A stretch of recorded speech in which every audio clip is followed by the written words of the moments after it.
ഗ്രാമിക ന്യൂസിലേക്ക് സ്വാഗതം. Driving test വാഹനങ്ങളുടെ കാലപരിധി 22 വർഷമാക്കിയ നടപടിയിൽ CITUവിനെ പരിഹസിച്ച മന്ത്രി ഗണേഷ് കുമാർ. 15 വർഷം കഴിഞ്ഞ വാഹനങ്ങളെ ഓടിക്കാൻ കഴിയില്ല, പിന്നെയാണ് ഡ്രൈവിംഗ് സ്കൂൾ വാഹനം. ജനാധിപത്യമല്ലേ, അതുകൊണ്ട് അംഗീകരിച്ചു, മന്ത്രി പറഞ്ഞു.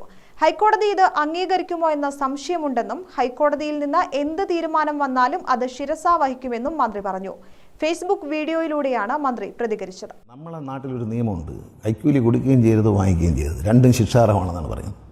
ഡ്രൈവിംഗ് പഠിക്കാൻ വന്ന പല ആളുകളും എന്നോട് പറഞ്ഞിട്ടുണ്ട്. ടെസ്റ്റ് നടക്കുന്നത് രാവിലെ പറയും ആശാൻ ഫീസ് 500 രൂപ, 1500 രൂപ കൈക്കൂലി. ദയവ് ചെയ്ത് ആശാൻ ഫീസ് വേണമെങ്കിൽ കൊടുത്തു, പക്ഷേ 1500 കൈക്കൂലി എന്നുള്ള സാധനം ദയവ് ചെയ്ത് ഇന്ന് മുതൽ ഒരാളും കൊടുക്കരുത്. നമുക്ക് അപമാനമാണ്, നാടിന് അപമാനമാണ്.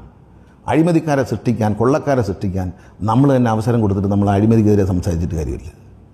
നമ്മളാണ് മുന്നോട്ട് തരില്ല.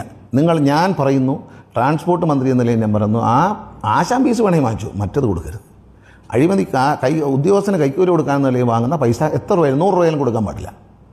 അത് കർശനമായി ജനങ്ങൾ തീരുമാനിക്കണം. ജനങ്ങൾ ഇക്കാര്യത്തിൽ ഉറച്ച തീരുമാനമെടുത്താൽ ഇത്തരം അഴിമതിക്കാരെ അവസാനിപ്പിക്കാം, നമുക്ക് ഇത്തരം കെടുകാര്യസ്ഥത അവസാനിപ്പിക്കാം, ഇത്തരം ക്രൂരതകൾ അവസാനിപ്പിക്കാം, ഇത്തരം തട്ടിപ്പുകൾ അവസാനിപ്പിക്കാം.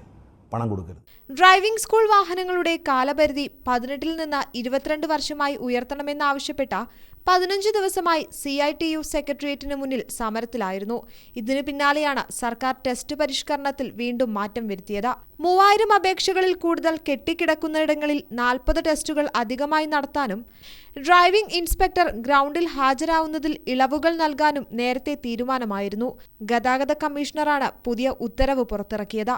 ഡ്രൈവിംഗ് പരിശീലനത്തിന്റെ ഗൗരവവും പഠിപ്പിലെ ശാസ്ത്രീയതയും മന്ത്രി വീഡിയോയിൽ വിശദീകരിക്കുന്നുമുണ്ട്. ഡ്രൈവിംഗ് ലൈസൻസിന് ഒരിക്കലും കൈക്കൂലി കൊടുക്കരുതെന്നും കാഴ്ച ടെസ്റ്റ് സർട്ടിഫിക്കറ്റ് നൽകുന്ന ഡോക്ടർമാരും കൃത്യമായി പരിശോധിച്ച ഫിറ്റ്നസ് സർട്ടിഫിക്കറ്റ് നൽകണമെന്നും മന്ത്രി വീഡിയോയിൽ പറയുന്നുണ്ട്. News desk, Gramika news.